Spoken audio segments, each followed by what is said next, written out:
What will the Rams' plan be at the trade deadline, and why Jared Verse should win Defensive Rookie of the Year? That's coming up next on Locked On Rams.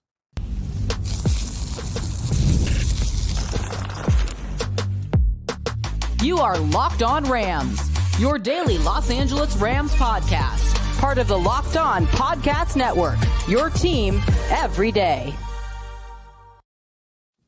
What is up, Ramley, and welcome to another episode of Locked On Rams, your daily podcast covering your Los Angeles Rams. Free and available wherever you get your podcasts. Locked On Rams, part of the Locked On Podcast Network, your team every day. We're also available over on YouTube, so if you haven't yet, check us out on YouTube. Hit that subscribe button, hit that notification bell, hit that like button. My name is Doug McCain. You can follow me on X and Instagram at DMAC_LA. I've been covering LA sports for over a decade. Bleacher Report, SI, Dodgers Nation, the Rams for Locked On. And as always, I'm joined by the Rams pre-half and post-game show host for the Rams flagship radio station, ESPN 710 LA. He's in his 9th season covering your Los Angeles Rams. He's also co-host of the Travis Rogers, DeMarco Farr Show on ESPN Radio. Mr. Travis Rogers, you can follow him at Travis Rogers. And on today's episode, what will the Rams' plan be at the deadline? Sean McVay discusses the upcoming deadline. Should the Rams make a trade? Can they make a trade? And a Rams rookie that should win Defensive Rookie of the Year. But first, today's episode is brought to you by FanDuel. You can start the season with a big return on FanDuel. New customers can place a $5 bet, and you'll get started with $150 in bonus bets. If you win your first $5 bet, visit FanDuel.com to get started. All right, Travis, so big night here in Los Angeles. The Dodgers could clinch. Could see a lot of fireworks, maybe some cars flipping over. But the Rams have their own Super Bowl, their own championship to pursue possibly this year. One way they could increase their chances is maybe going out there and making a trade. Now, it's so crazy how things have changed so quickly. The Rams have gone from having their best players included in rumors with Cooper Kupp and Matthew Stafford. And after the Rams win over the Vikings, McVay made it very clear that those two are not going to get dealt. The question is, will the Rams be active at the November 5th NFL trade deadline? Well, for me, the way I look at it right now is I don't expect a Jalen Ramsey move. I don't expect a Von Miller move. But if there's a way to possibly upgrade on the margins, maybe they go that route. We're going to dive into why it'll be difficult to swing a big trade. But just kind of what's your assessment of the trade deadline right now for the Rams? Yeah, I think it's changed dramatically for the reasons that you said, Doug. I think that this was a team that was probably getting ready to sell, right? And maybe sell some big stuff, namely Cooper Kupp near the top of that list. There were all sorts of teams that reportedly, or at least allegedly, were interested in Cooper Kupp, and the Rams won a couple of games in a row. Cooper Kupp looked pretty good in the most recent game. Puka came back, which I think allowed the team to look like the team that we've been waiting to see for a little while. I don't expect them to do much, but I think that's actually good news because I was expecting them to do a lot in the selling department. And I don't think that's going to happen. I think they're going to roll what they have with through the end of the season. I don't think there's a big splashy move coming in.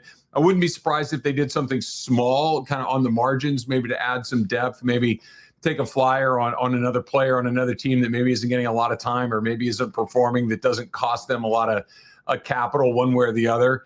I wouldn't be surprised. In fact, I kind of expect Tre'Davious White to be gone at some point before too long. But no, I think that if you and I are talking on Wednesday of next week, a week from today, that we're talking about for more or less exactly the same team that we're talking about today.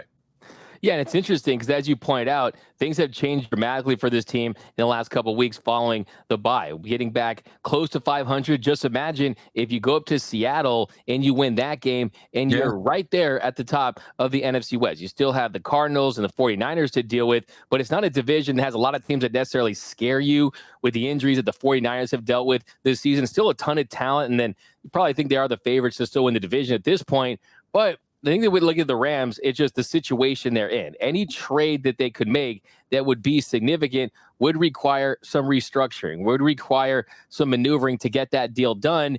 And Sean McVay was asked about the idea of a trade, and he said, I think it's probably a little bit too early in terms of being actual buyers. I know there have been a lot of conversations about the possibility of us selling. We haven't really gotten to too many of those discussions. I think that's always predicated on some of the dialogue that goes on behind the scenes between the teams. Obviously, things heat up as you get closer and closer to that deadline. So, Travis, basically, Sean McVay is a human magic 8-ball. Ask me later. So things can change. But, I mean, you're fluent in Sean McVay. What do you make of those remarks? Yeah, I love that, by the way. That's it has just to be, right? I don't make too much of those remarks. I think, look, the Rams are in it, like you said. The Rams could, by the end of Sunday afternoon, could be back to 500, which I think is a pretty impressive accomplishment. They could win 3 games in a row, and they'd be very much in the mix. And Seattle would kind of be, reeling. The team that looked like they might run away and hide early, it would be going in the opposite direction. Knowing that Christian McCaffrey is at least trying to come back in a couple of weeks, I think changes the calculus of the NFC West. But I don't know if it changes it enough for you not to do anything. I think you just play this out. I don't think this is super different from what we saw a year ago, which is, let's just roll it and see what happens. I don't think you want to be terribly aggressive in the buying market, because I don't know, I don't know if this team has what it takes. Let me rephrase that. I don't think they're a player or two away from being the team to beat in the NFC. I think there's more missing than just that. But I also don't think that you sell a bunch of stuff, because I think this is a good enough team to maybe get into the back end of the playoffs. I think that, winning the division is certainly possible. So this is one of these, I'm not much of a poker player, but I got a pair of 9s to start before the flop. Yeah, let's see some more cards. Let's see what happens. I don't know if this is mediocre, bad, good. If something comes out and there's another 9 on the board, okay, now we're going to play the hand. But I just think you just wait and see and let this thing play out. I really don't think that there's a player that's obvious and available that you go get. And I'd be really surprised if they start selling things off right now. I think they're just going to keep it rolling. And I think that's Sean McVay's way of saying that in 100 words instead of 10. Yeah, 100%. And you're never going to get a definitive, clear-cut answer right there. Why is he going to do that? Why would you give up any leverage if you're even going to go that route? I know this from covering the Dodgers. If you're a reporter trying to get a GM or a president of baseball operations or a coach, manager to give you any information before the trade deadline, before anything happens, you're going to be disappointed like 99% of the time, right? You almost get nothing in those situations. But I 100% agree with you in the sense that you're not really in a position where there's this one piece out there that you plug into this group and it puts you over the top to win a Super Bowl. But you do have tons of players, young players that you can bet on, veterans that you still have that can still make this a fun and dangerous team that if you get to the playoffs, anything can happen because you have an elite quarterback still when he's on his best day. You still have Sean McVay. And when you do get Steve Avila back and Jonah Jackson back, those are going to almost feel like trade pieces too. John Johnson will be back pretty soon too. So I think that's the question. Only thing is, if there was some type of upgrade at the linebacker spot, would you go that route? Or is it, okay, we want to see more from Omar Speights and Jake Hummel since he's been filling in with Troy Reeder? Well, McVay said about that possibility, he said, we're a little bit thinner at that position, but I thought it was good to see Omar play with the way he did. Jake Hummel played a handful of snaps as well, and then Christian Roseboom had his role. We have some other guys that have some versatility to be able to play in those specific locations depending on the down and distance and specific situations. He said, I would never say anything to be ruled out in terms of onboarding, but that's just not something that we really dove into conversation-wise. So it doesn't feel like a big move is on the way. If you're expecting a Ham Porter Sandlot level cannonball to the pull splash, you're probably not going to be, you're going to be disappointed too. So I just don't see it happening. I think that I love trades. I live for trades, but I just don't expect a major splashy move at the deadline for the Rams. Yeah, I'll take your baseball analogy and go a step further. I think this is one of those, do you have holes in your roster? Yeah, I need a left-handed bullpen arm. I need a left-handed bat off the bench. I need I need a utility guy that can play the infield and the outfield. And oh, by the way, I need a couple of starting pitchers. Yeah, okay, who are you going to get? I don't know. Yeah, exactly. It's just they need a lot of stuff. And I think at the top of that list probably is some linebacking help. And you mentioned, can you get incrementally better at that position? And at the risk of being a little negative here, I would challenge you to find a way to be worse at that position. They've been bad there, and it just really hasn't been good. So anything you might get there might be an upgrade, might not. We'll see. But I really don't expect much. I'd love to be wrong. I'd love to you and I to sit down and go, oh my gosh, I can't believe they got player XYZ or whoever it is. But if you're waiting for a Von Miller or a Jalen Ramsey or an Odell Beckham, you're going to be disappointed, I think. Yeah, it just doesn't seem like it's that kind of year for those big, splashy brand name level acquisitions. Do want to point out the Rams did bring in the Browns inside linebacker Tony Fields II. That could be some type of dime in the rough type of signing. And we heard all preseason about the talent of Omar Speight. So after seeing them hit on all these young players last couple of seasons, I'm excited to see what happens because it feels like the Rams have struck gold in so many areas. Maybe he could be that next guy. But coming up next, we're talking about Trey White. Was Trey White a bad signing? Will the Rams trade Trey White? We're going to look at the Rams cap situation. That's coming up next on Locked On Rams.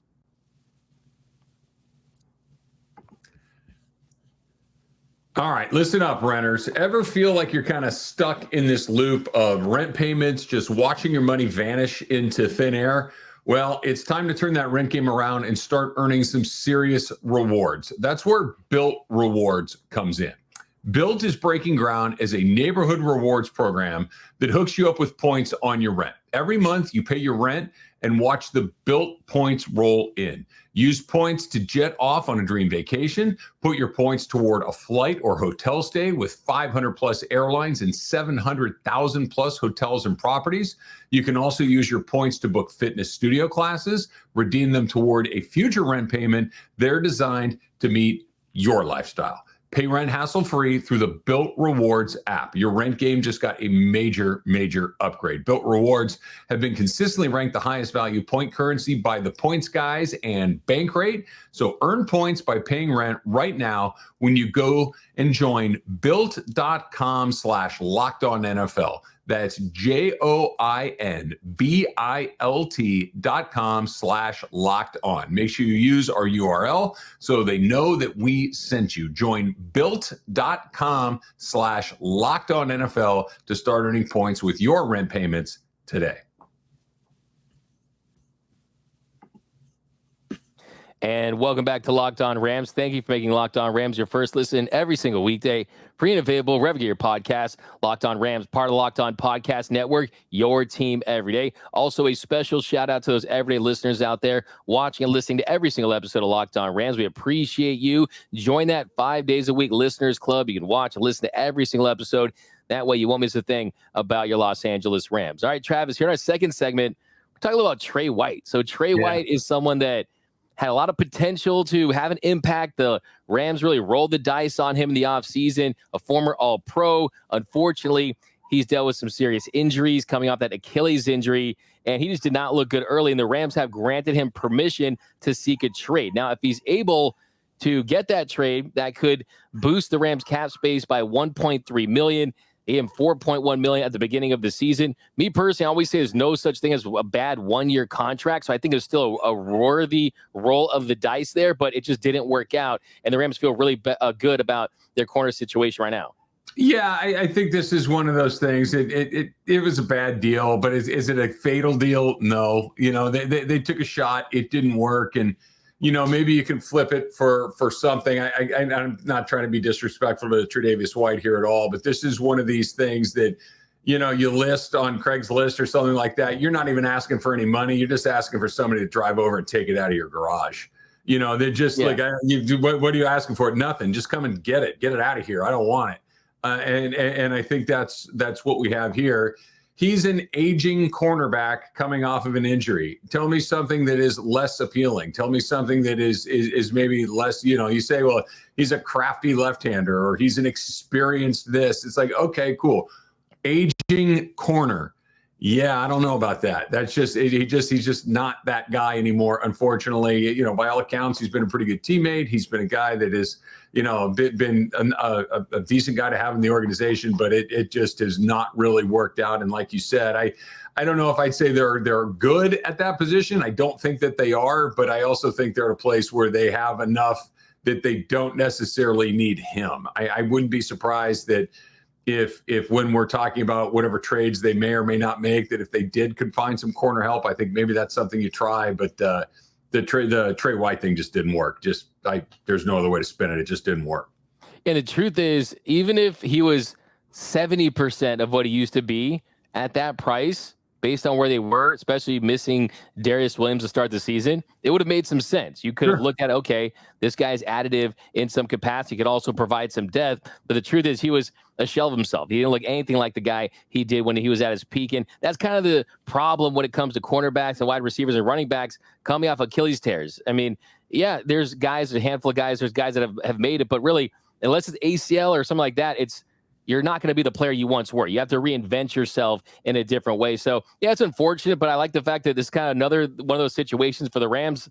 Hey, that's what they do. When they make a decision on a guy, they don't look back, and that's it. No, but and they swallow it when it's time to swallow it, and that's fine. Yeah. And look, I like you said, there are some things you can get by with on moxie and experience and understanding scheme and these sort of things, but cornerback in the NFL is not one of them. You have to be able to physically kind of meet some bare requirements or some minimum requirements. And, they tried and he just doesn't have it right now. And I don't think they can wait around for it. Hopefully he'll figure it out somewhere else. But like you said, this is not I can't believe they did this. This was this is a calculated risk, and it just didn't work out, and good luck to him and wherever he ends up next.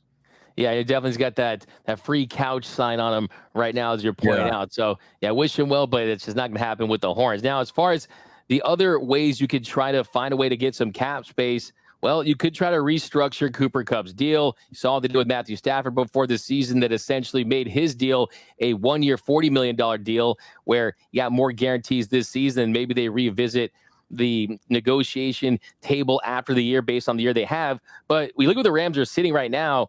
I mean, you're at just over $2 million with salary cap at $2.03 million. I mean, you got to pay the practice squad guys. You got call-ups. I mean, if you bring in a free agent at that price, it's not going to be impactful. I mean, you basically need anywhere from $5 to $7.5 to $8 million to swing a trade for anyone that's really going to move the needle. So, I mean, will they restructure Cooper Kupp's deal? I highly doubt they would go that route. I mean, the Trey White thing could give you a little more money, but I mean, the way I look at it is this way. I mean, the Rams are the fourth lowest cap space in the NFL with the Broncos, Giants, and Panthers. And all those teams really kind of lost to different degrees. I was just going to say, I don't know if that's the company that you want. I don't know if you want to be on a list with those teams. That's not the list you want to be on.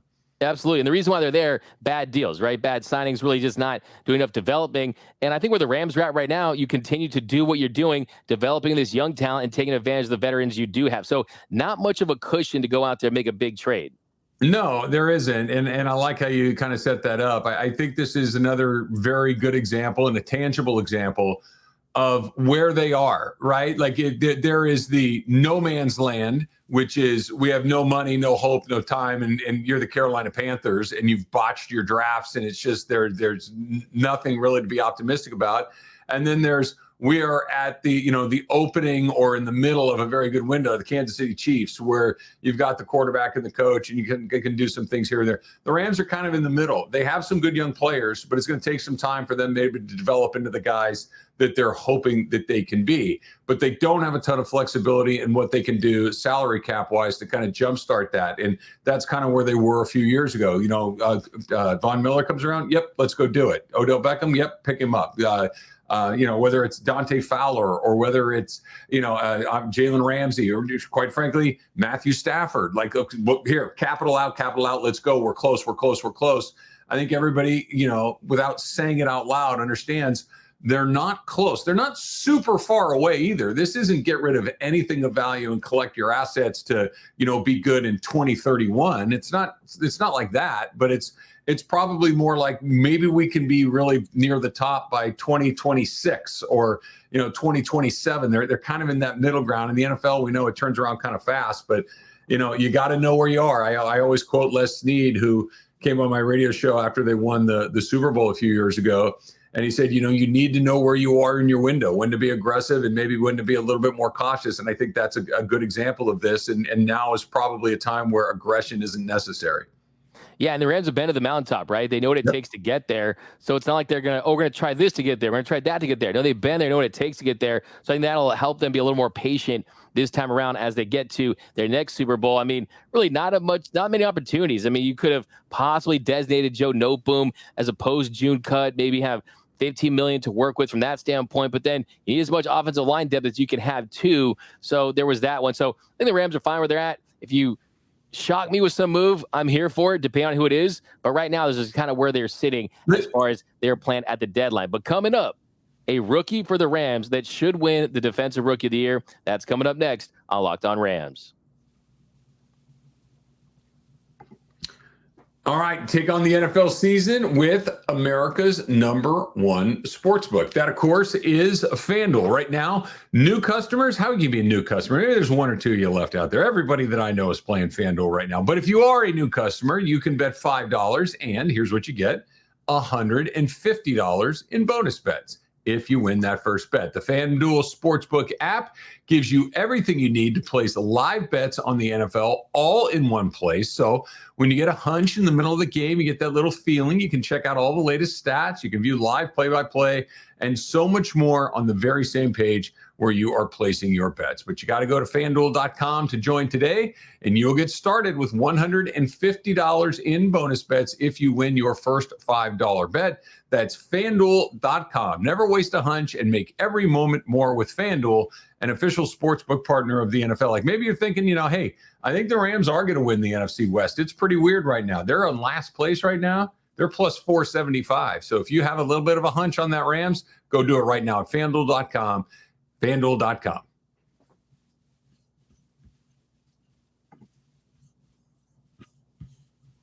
And welcome back to Locked On Rams. I had a peanut butter sandwich before. Sorry. Welcome back to Locked On Rams. Thank you for making Locked On Rams your first listen every single weekday. Free and available wherever you get your podcast. Locked On Rams, part of Locked On Podcast Network. Your team every day. Travis, where are you at on peanut butter sandwiches as far as the jelly and peanut butter ratio? Do you like the crunch, smooth, and where are you at? I'm kind of I'm open for business on all peanut butters, smooth or crunchy. I like them both equally. I think they're both delicious, and my ratio is about a 2-to-1 peanut butter to jelly ratio. I want more peanut butter than I do jelly. I just want a little bit of that jelly for that little bit of sweet. And here's the twist on the Travis PB&J. I like it open faced. I don't need two pieces of bread. One's fine. See, I do that. I cannot believe you said it. That's how I get down, but I do it like 3 times a day. So I just kind of feel like I haven't had one, and I trick myself into thinking I'm like eating less, but I'm really eating more. I just put so much peanut butter; it's insane. But I totally feel you on that one too. Yeah, but you don't need a second piece of bread's totally unnecessary. Yeah, exactly. Let the peanut butter shine, right? But here in our third segment, we have something to feel really excited about, and that is the play of Jared Verse this season. PFF just released their rookie rankings for the start of the season. They have Jared Verse as the 4th best rookie, an 82.8 PFF grade, and you've seen him continue to get better all season long. You've seen the pressure that he applies, and if you look at some of his numbers, I mean, they're not just good for rookies, they're good for anyone. I mean, he's averaging almost 5 QB pressures per game, has 32 this season. That's 15 more QB pressures than any other rookie edge rusher by 15. So he's been above everyone as far as rookies, and he's certainly one of the better edge rushers in the sport already. Imagine what he's going to look like when he gets a little experience, when he's a little less green, when he gets, an idea of how to kind of, modulate his effort. And I don't want to turn him into something that he isn't. I'm not saying be a coaster or anything like that, but hey, pick your spots. You know who's really good at that? Aaron Donald, right? They just understand when it's time to go and maybe when it's time not to go. I think that's one of the things that he probably needs to get a little bit better handle on, but that we're talking about stuff like that in his rookie year is tremendous. He is exactly what you hope to get when you draft in the first round. Not just a guy that's going to play, not even necessarily a guy that's going to start, but a guy that feels like he has star potential. And we'll see. There's obviously some very talented rookies that are going right now. And Caleb Williams and Jaden Daniels both look really good at the quarterback position. So good for them. And I hope they do well. But if you pushed out 4 years from now or 5 years from now and you took the quarterbacks off the board and say, who's the guy that's had the greatest impact on his team? The answer may be Jared Verse. He's that good. He's an all-pro caliber player.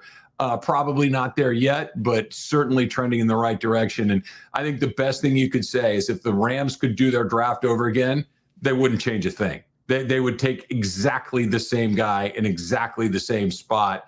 I know that we were, you and I at least both were optimistic maybe Brock Bowers was going to go there, and he's been terrific as well. But the Rams need help on that side of the ball. They took Verse with that 19th overall pick, and What more could you ask for? You really couldn't ask for anything else. He's been fantastic, a triple plus. Yeah, we can still feel good about our takes on Brock Bowers because he was number one on this list, right? He looks like a future Hall of Famer. But I like that you point out, use the word Pro Bowler and All-Pro. There's a very big difference between an All-Pro player and a Pro Bowl player, and he has the potential to be an All-Pro level player. And also, you look at here's the difference. Here, just so people understand this, a Pro Bowler is Matt Schaub, and All-Pro is Patrick Mahomes. Exactly. That's the difference. I'm glad you didn't say Tyler Huntley, man. Yeah. Shout out to him as well. But yeah, Mike Allstott. But yeah, I mean, absolutely. Now, as far as the Rookie of the Year, Defensive Rookie of the Year, he definitely deserves to be the front runner, in my opinion. I mean, if you look at outside of interceptions, I mean, he's ahead of Will Anderson's numbers last year in every single statistical category. And you look at the production that he's had and the impact on this team, only Edgerrin Cooper has equaled his sack total. So he has the same amount of sack totals as Edgerrin Cooper, and they both lead the NFL for rookies. And hey, we know what this team has done. 2014, Aaron Donald, he won Defensive Rookie of the Year. So could this be the year for him? You've had Micah Parsons, the Bosa brothers, Terrell Suggs, and Lawrence Taylor, they're edge rushers that have won that award. So yeah, I think he's in great position if he stays healthy and continues to finish the year strong. He certainly should take home that award. Yeah, and this is where they needed more help on their team. They needed help on the defensive side of the ball. They still need help on the defensive side of the ball. I think that through the first part of the season here or so, we've kind of gone back and forth as to what has been the weaker of the two units between the offense and the defense. But I think we got our answer on the offense when you got those two wide receivers back. All of a sudden, that offense looked a lot like it was supposed to look. And we're looking at that defense again, and they've got problems. That defense is a work in progress, to be generous, but not him, not him. Like he's been fantastic, and he's going to get very, very expensive very, very quickly. So whatever the Rams are planning on doing with him, hopefully it happens sooner than later, because he could put himself into a very elite class economically before too long. So. Strike while the iron's hot, put enough pieces around him to make your defense good again, because you've got a special guy for sure. No doubt about it. And his teammates also had a really good rookie season, and he didn't make this list. I think that our guy Braden Fisk was snubbed, and this will probably blow your mind a little bit. Braden Fisk, he has 21 pressures, and he's second behind Jared Verse with 32. And if you look at the start of their career, their first 7 games, Braden Fisk has 21 total pressures. Aaron Donald had 14 at this point. So I'm not saying he's the next Aaron Donald, because you need 10 plus sacks, I think, to really make your name for yourself like Aaron Donald did as a D tackle to be an all-pro level player. But still, that's encouraging news too. They went 2 for 2 with those guys. And it's funny, Verse has been so good that I think Fisk kind of gets lost in the shuffle a little bit. That we, when you have a game, they're going to talk about number 8. They're going to talk about Verse. They're going to, you're going to get a highlight like we got on Thursday night where he took that backup left tackle and, threw him on his butt with one hand and just, steamrolled him. That's the kind of stuff that's going to draw a lot of attention and, leave a little less attention for a player like Braden Fisk. But again, like I said a minute ago, if the Rams could redo their first couple of picks, I don't think they do them any differently. I think they take the same 2 guys. They really wouldn't. Now, true question here, though. Prediction for tonight. The Dodgers win. I mean, you have any fear at all the Yankees come back? And what would you do if the Yankees come back and won this series? I'll tell you what I would do. I would get the Pedro Martinez, Yankees are my daddy quote tattooed somewhere, maybe on my arm or something. Like, I got to think of something crazy, but like, any fear? Because I'm pretty scared. I swear to God, I don't know why. I'm not there yet. I still. We were talking about this on my radio show today. On a scale of 1 to 10, 10 being they're going to lose and 1 being it's in the bag. I'm at like a 1.5. I'm in a pretty good spot. If we check in after Game 5 and that we're coming back to LA with more baseball to play, it'll jump up into the 6 range or so, because momentum is a weird thing in baseball. It's impossible to predict, and you have no idea when it's going to turn. You have no idea when it's going to come back. But I keep coming back to this, D-Mac. Even in the games they're losing, they're scoring runs. And if you keep scoring runs, you're going to win some games, and they're scoring runs. And I'm still very, very optimistic about the Dodgers.